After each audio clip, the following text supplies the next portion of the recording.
Hello বন্ধুরা, আমার চ্যানেলে আপনাদেরকে স্বাগত জানাই। প্রভোগড সত্য ঘটনা অবলম্বনে নির্মিত ঐশ্বরিয়া রায় বচ্চনের এক অসাধারণ সিনেমা। রাগ যখন সহ্যের বাইরে চলে যায় তখন মানুষ সব কিছুই করতে পারে, এমনকি নিজের হাতে নিজের স্বামীকেও জ্বালিয়ে মারতে পারে। ঠিক এমনটাই ঘটে এই সিনেমার গল্পে। এক স্ত্রী তার নিজের স্বামীকে ঘুমন্ত অবস্থায় জ্বালিয়ে মারার চেষ্টা করে। কি ঘটেছিল, কেনই বা এক স্ত্রী এই পদক্ষেপ নেয়, জানতে হলে আমার সঙ্গে থাকুন। ভিডিওটি স্কিপ না করে শেষ পর্যন্ত দেখুন। তবে তার আগে আপনাদের অনুরোধ করব, আপনার ওই হাত দিয়ে কাউকে না জ্বালিয়ে বা কাউকে না মেরে আমার চ্যানেলটি সাবস্ক্রাইব করে আমাকে 1000 সাবস্ক্রাইবারে পৌঁছাতে সাহায্য করুন। সাথে একটা লাইক আর কমেন্ট করে আমার এই ভিডিওটিকে ভাইরাল করে এই ঘটনা সম্পর্কে সবাইকে অবগত করুন। ঘটনাটি সত্য। এখন যাকে স্ক্রিনে দেখছেন এই ঘটনাটি তারই। ঐশ্বরিয়া রায় এই মহিলার ভূমিকা অভিনয় করেছেন। ইংল্যান্ডের এক রাতে কিরণজিৎ আলুওয়ালিয়া নামে ভারতীয় মহিলা তার স্বামী দীপক আলুওয়ালিয়ার গায়ে পেট্রোল ঢেলে আগুন ধরিয়ে দেয়। তারপর সে তার সন্তানদের নিয়ে ঘরের বাইরে নির্বাক হয়ে বসে পুলিশের অপেক্ষা করে। পুলিশ যখন তদন্ত করে তারা পুরো ঘটনাটি সহজ সরলভাবে বুঝে নেয়। এটি অগ্নিসংযোগের কারণে দুর্ঘটনায় মৃত্যু নয়, বরং খুনের ঘটনা। সবাই বুঝে যায় কিরণ আলুওয়ালিয়া তার স্বামীকে ঘুমন্ত অবস্থায় পুড়িয়ে হত্যা করার চেষ্টা করেছিল। তার স্বামী দীপক হাসপাতালে, সে শেষ নিঃশ্বাস গুনছে। তিনিও অভিযোগ করেন যে তাকে পুড়িয়ে হত্যা করার চেষ্টা করেছিল তার স্ত্রী। কিরণজিৎ পুলিশের জিজ্ঞাসাবাদের সময় বেশিরভাগটাই চুপ করে থাকে। সে তার নাম ছাড়া অন্য কিছুই বলেনি পুলিশকে। তবে পুলিশ যখন তার উপর চিৎকার করতে শুরু করে, সে ভাঙা ভাঙা ইংরেজিতে কাঁদতে কাঁদতে বলে যে তিনি তার স্বামীকে তেমনি ব্যথা দিতে চেয়েছিলেন যেমন ব্যথা তাকে তার স্বামী দিত। পুলিশ এটিকে স্বীকারোক্তি হিসেবে বিবেচনা করে আর হত্যার মামলায় হেফাজতে পাঠায়। লন্ডনের সংবাদপত্রে বড় বড় অক্ষরে শিরোনাম হয় এই খবরটা। একজন ভারতীয় মহিলা তার স্বামীকে জীবন্ত পুড়িয়ে মেরে ফেলেছে আর তার ফলে তাকে জেলে পাঠানো হয়েছে। কিরণকে জেলে পাঠানো হয়। জেলের পরিবেশটা ছিল খুবই ভয়ঙ্কর। মনে হচ্ছিল কিরণ এখানে 2 দিনও টিকে থাকতে পারবে না। কিরণ খুবই সাদাসিধা ভালো মহিলা। জেলের মতো পরিবেশ তার জন্য না। জেলের মধ্যে সে কারোর সঙ্গে কথা বলে না, সব সময় একাই চুপচাপ থাকে। জেলের অন্যান্য কয়েদিরা বুঝতে পারে না এর মতো একজন মহিলা জেলে কি করে আসলো, কি এমন অপরাধ করেছে সে। তার সঙ্গে জেলের মধ্যে যে মহিলাটি থাকে তার নাম ভেরোনিকা। এই মহিলা না থাকলে কিরণ 2 দিনও জেলের মধ্যে বেঁচে থাকতে পারত না। খাবার সময় অন্যান্য কয়েদিরা তার খাবার কেড়ে নেয়, সে কিছুই করতে পারে না, চুপচাপ বসে থাকে। কিন্তু এইভাবে দিন কাটলে তো সে না খেয়ে মারা যাবে। তার জেলের সঙ্গী ভেরোনিকা সব সময় তার জন্য লড়ে। একদিন তো কিরণের জন্য খাবার প্লেট দিয়ে অন্য এক কয়েদিকে এত জোরে মেরেছিল যে তার নাক ফেটে যায়। কিরণ বুঝে যায় যে এই জেলের মধ্যে বাঁচতে হলে তাকে অন্যদের মতো হতে হবে। চুপচাপ মাথা ঝুলিয়ে থাকলে এখানে সার্ভাইভ করতে পারবে না। জেলে ছোট ছোট গ্রুপ থাকে। এই গ্রুপগুলো তাদের শক্তি দিয়ে জেলের মধ্যে দাদাগিরি করে। কিরণ ভেরোনিকার গ্রুপের নাম লিখিয়েছে। কিরণ ভেরোনিকাকে জিজ্ঞেস করে, তুমি তো আমাকে চেনোই না, তাহলে আমার উপকার করছো কেন, আমার জন্য লড়ছো কেন? ভেরোনিকা বলে, কেউ দাদাগিরি করলে আমার সহ্য হয় না। আসলে ভেরোনিকাও তার মতো তার স্বামীকে হত্যা করেছিল। তার স্বামীও তাকে প্রতিদিন মারত, কিন্তু একদিন ভেরোনিকার সহ্যের সীমা ছাড়িয়ে যায়। সে তার স্বামীকে হত্যা করে। একদিন কিরণের সঙ্গে দেখা করতে আসে রাধা দালাল নামে এক মহিলা। রাধা ব্ল্যাক সিস্টার নামে এক স্বেচ্ছাসেবী সংস্থা চালায়। এই সংস্থা সংসার জীবনে যেসব মহিলা অত্যাচারিত হয় তাদের জন্য রুখে দাঁড়ায়। রাধা যখন কিরণের ব্যাপারটা জানতে পারে, সে বুঝে যায় ভিতরে অন্য কোনো রহস্য আছে। ঘটনাটা ওপর থেকে যেমন মনে হচ্ছে তেমন নয়, ভেতরে অন্য কোনো ব্যাপার আছে। কোনো মহিলা কেন তার স্বামীকে মারতে যাবে, জ্বালাতে চাইবে? রান্না করার জন্য কি গ্যাস কম পড়ে গেছিল? রাধা কিরণের সাথে জেলে দেখা করার জন্য আসে। সে কিরণকে বলে তাদের সংস্থা উৎপীড়নকারী মহিলাদের সাহায্য করে, আমি তোমাকে সাহায্য করতে চাই। রাধা তাকে আরো জিজ্ঞাসা করে জেলের ভেতর পরিবেশটা কেমন। কিরণ বলে, এখানে আমি স্বাধীনতার স্বাদ উপভোগ করছি। এই উত্তরটাই অনেক রাধার কাছে কিরণের ভেতরের রহস্য বোঝার জন্য। সে বুঝতে পারে জেল যার জন্য স্বাধীন মনে হয় সে এতদিন কি পরিমাণ অত্যাচার সহ্য করে এসেছে। কিরণের বিয়ে 10 বছর হয়ে গেছে, তার 2 ছোট ছোট সন্তানও আছে। কিন্তু এত বছর লন্ডনে থাকার পরও সে ইংরেজি শিখতে পারেনি, কারণ তার হাজবেন্ড তাকে কখনো স্বাধীনতা দেয়নি। বাইরের সমাজের সঙ্গে মেলামেশা করলে তো কিছু শিখবে, কিন্তু তার হাজবেন্ড তাকে তো বাড়ি থেকে বের হতেই দিত না। ঘরের 4 দেওয়ালের মাঝে জীবন কাটালে কি শিখবে? কিরণের এই কেসটা একজন ইংল্যান্ডের সরকারি উকিল দেখছে। সেই উকিল কিরণকে এসে একটা খারাপ খবর দেয়।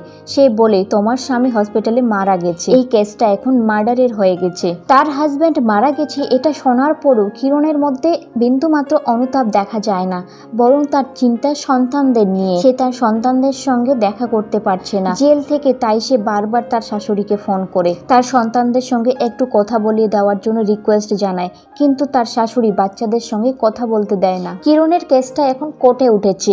তার উকিলের পক্ষে কেসটা জেতা প্রায় অসম্ভব, কারণ কিরণ তার পক্ষে কোনো কথাই বলেনি, তার হত্যার পিছনে কোনো যুক্তি সে দেখায়নি, তাই কেসটা একতরফাই চলছে। সে তার হাজব্যান্ডকে কেন মেরেছে এই বিষয়ে কোর্টে কোনো আলোচনাই হয় না, বরং সে কিভাবে মেরেছে সেটাই আলোচনার বিষয় হয়ে দাঁড়ায়। তার শাশুড়ি এসে কোর্টে সাক্ষী দেয়, এই মহিলা 1 নম্বরের দাজ্জাল। সে সবসময় তার হাজব্যান্ডকে দাবিয়ে রাখত, স্বামীর ওপর অত্যাচার করত। যে কনস্টেবল কিরণকে অ্যারেস্ট করেছিল সেও কিরণের বিপক্ষে সাক্ষী দেয়। কনস্টেবল বলে, তাকে যখন অ্যারেস্ট করেছিলাম সে সম্পূর্ণ স্বাভাবিক ছিল। কিরণের উকিল এক ডাক্তারকে সাক্ষী হিসেবে নিয়ে আসে। এই ডাক্তারের কাছে কিরণ চিকিৎসা করার জন্য একবার গিয়েছিল। ডাক্তার লক্ষ্য করেছিল কিরণের শরীরে অনেক আঘাতের চিহ্ন। আঘাতের চিহ্নগুলি দেখে ডাক্তার কিরণকে জিজ্ঞাসা করে, এই আঘাত লাগলো কিভাবে? কিরণ বলে, সে সোফা থেকে পড়ে গেছিল, তাই এই আঘাতগুলো তার লেগেছে। আঘাতগুলি দেখে বোঝা যাচ্ছিল ওগুলি মারের দাগ, কিন্তু ডাক্তারকে সেদিন কিরণ যেহেতু সত্য জানায়নি, তাই আজ ডাক্তারের সাক্ষীও কিরণের বিপক্ষে যায়। যেহেতু কিরণ তার ঘুমন্ত স্বামীকে জ্বালিয়েছিল, তাই কেসটা সেলফ ডিফেন্স বলেও লড়তে পারবে না তার উকিল। সমস্ত সাক্ষ্য প্রমাণ কিরণের বিপক্ষে। কোর্ট মনে করে এটা একটা পূর্ব পরিকল্পিত হত্যা, তাই কিরণের 12 বছর জেল হয়। ধীরে ধীরে কিরণ জেলের পরিবেশটাকে মানিয়ে নিয়েছে। এখন তার কনফিডেন্স আগের থেকে অনেক বেড়ে গেছে। কিছুদিনের মধ্যে সে জেলের নিয়ম কানুন শিখে যায়। ভেরোনিকাও ওকে ইংলিশ শিখিয়ে দিয়েছে। দেখতে দেখতে জেলের ভিতরে 1টা বছর কেটে যায়। একদিন রাধা তার সঙ্গে দেখা করতে আসে। তাকে বলে, তুমি তোমার সাজা কম করার জন্য আপিল করতে পারো। রাধা আরো বলে, তোমার জন্য না হোক অন্তত তোমার সন্তানদের জন্য তোমার জীবনের সত্য ঘটনা গোটা দুনিয়াকে শোনাও। এতে তুমি তোমার সাজাও কম করাতে পারবে আর সন্তানদের কাছে যেতেও পারবে। প্রথমে কিরণ রাজি হয় না, কিন্তু রাধা যখন তাকে তার সন্তানদের সাথে মিলিয়ে দেওয়ার প্রতিজ্ঞা করে, তখন কিরণ রাজি হয় তার জীবনের ঘটনা গোটা দুনিয়াকে শোনানোর জন্য। রাধার কাছেও এটা একটা সুযোগ। সে তার সন্তানদেরকে কিরণের সঙ্গে দেখা করাতে পারলে সে কিরণের ভরসা জিততে পারবে। কিন্তু কিরণের শাশুড়ি তার সন্তানদেরকে তার সঙ্গে দেখা করতে দিতে চায় না। তাই একদিন রাধা একটা মিথ্যা কোর্ট অর্ডার সাজিয়ে তার শাশুড়িকে ভয় দেখায়, যদি কিরণের সন্তানদের তার সঙ্গে দেখা করতে না দেয় তাহলে তাকেও জেলের হাওয়া খেতে হবে। যদি আবার কোর্টে শুনানি না হয় তাহলে কিরণের কাহিনীর কোনো ভ্যালু থাকবে না। কিরণের কাছে টাকাও নেই উকিল হায়ার করার। তখন তার জেলের সঙ্গী ভেরোনিকা তাকে সাহায্য করে। ভেরোনিকার দাদা একটা বড় ল ফার্ম চালায়। ভেরোনিকা কোনোদিনও তার ভাইয়ের সাহায্য নেয়নি, এমনকি তার নিজের কেসটার জন্য সে কোনোদিনও ভাইয়ের কাছে হাত পাতেনি। কিন্তু কিরণের জন্য সে সাহায্য চাইতে প্রস্তুত। ভেরোনিকা তার ভাইয়ের কাছে সাহায্য চায়, বোনের প্রথম আবদার, তাই ভাই কি করে ফেলবে, তাই সেও কিরণকে সাহায্য করতে রাজি হয়ে যায়। আর এর জন্য সে পয়সাও নেবে না। কিরণ এবার নিজের ঘটনা লিখতে শুরু করে।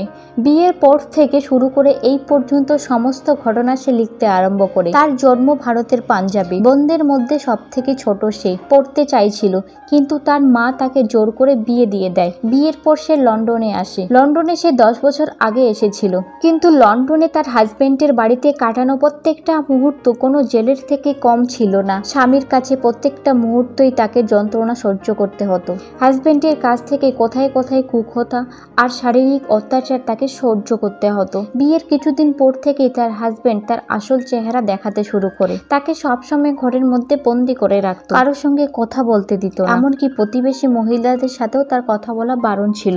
অত্যাচারের মাত্রা এতটাই গিয়েছিল যে সে যখন প্রেগনেন্ট ছিল তার হাজবেন্ড তাকে ধাক্কা দিয়ে সিঁড়ি থেকে নিচে ফেলে দেয়। সে সব টাকা মদ আর জুয়ায় উড়িয়ে দিত। কিরণ এদিক ওদিক করে কিছু টাকা জমিয়ে রাখলেও তার হাজবেন্ড তাকে মেরে সে টাকা কেড়ে নিত। শুধু শারীরিক অত্যাচারের মধ্যে সীমাবদ্ধ ছিল না, মানসিকভাবেও কিরণকে পঙ্গু বানিয়ে দিয়েছিল তার হাজবেন্ড। রাধা কিরণের এই কাহিনী গোটা দুনিয়ার সামনে নিয়ে আসে। টিভিতেও তার কাহিনী ব্রডকাস্ট করা হয়। ধীরে ধীরে কিরণ প্রচুর সমর্থন পেতে শুরু করে।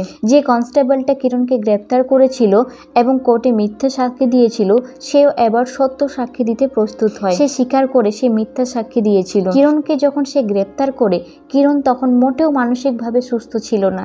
ভয়ে আতঙ্কে পাথরের মতো বসেছিল সে। 3 বছর পর আবার কিরণের কেসটা আদালতে উঠেছে। এবার কিরণকে আগের থেকে অনেকটা বেশি কনফিডেন্স দেখাচ্ছে। জেলে তার যেন নবজন্ম হয়েছে। এইবার কোর্টে কিরণ কিভাবে হত্যা করেছে সেটা নয়, কেন হত্যা করা হয়েছে সেটার উপর চর্চা শুরু হয়। সাইকিয়াট্রিস্টের রিপোর্ট পেশ করা হয়। সেই রিপোর্টে বলা হয় কিরণের মানসিক অবস্থা মোটেও ভালো না। 10 বছর ধরে বিবাহিত জীবনে তার উপর যে অত্যাচার হয়েছে সেটাও পেশ করা হয়। এখন মামলাটা পূর্ব পরিকল্পিত হত্যার বদলে হত্যায় বাধ্য করা হয়েছে বলে ধরে নেওয়া হয়। কোর্ট তার 12 বছরের সাজা মাফ করে দিয়েছে, আর সে জেলে যে 3.5 বছর কাটিয়েছে সেটাই তার সম্পূর্ণ সাজা হিসেবে ধরে নেওয়া হয়। এখন তাকে জেল থেকে মুক্ত করে দেওয়া হয়। জেল থেকে ছাড়ার পর কিরণ দেখে মিডিয়া তারই ঘটনা নিয়ে আলোচনা করছে। চারিদিকে তার সমর্থকরা তার জন্য মিছিল করছে। রাধা তাকে সাহায্য করার জন্যই কিরণ আজ ন্যায় বিচার পেয়েছে। আসলে রাধার দিদির সাথে এমনটাই ঘটনা ঘটেছিল। 6 বছর ধরে সংসার জীবনে রাধার দিদি অনেক অত্যাচার সহ্য করেছিল, কিন্তু একদিন যখন অত্যাচারের সীমা পেরিয়ে যায়, সে আর সহ্য করতে পারে না, তখন তার দিদি আত্মহত্যা করে। এই কারণে রাধা কিরণের এই কেসটার জন্য প্রচন্ড সংগ্রাম করে তাকে জিতিয়েছে। কখনোই ভাবা যায় না লন্ডনের এই জেলটা কারো জীবনকে নতুন ভাবে সাজাতে পারে। আসলে কিরণের কাছে এই জেল তো কখনোই জেল ছিল না। এই জেলে এসে সে স্বাধীনতার আসল স্বাদ উপভোগ করতে পেরেছিল, যেটা তার সংসার জীবনে 10 বছর ধরে খুঁজে পায়নি। মুভি এখানেই শেষ হয়ে যায়। আশা করছি ছবিটি আপনাদের ভালো লেগেছে। ভালো লাগলে চ্যানেলটি সাবস্ক্রাইব করে আমাকে উৎসাহ দেবেন, সাথে কমেন্ট করতে ভুলবেন না। তো দেখা হবে পরবর্তী ভিডিওতে। ততদিনে ভালো থাকবেন, সুস্থ থাকবেন।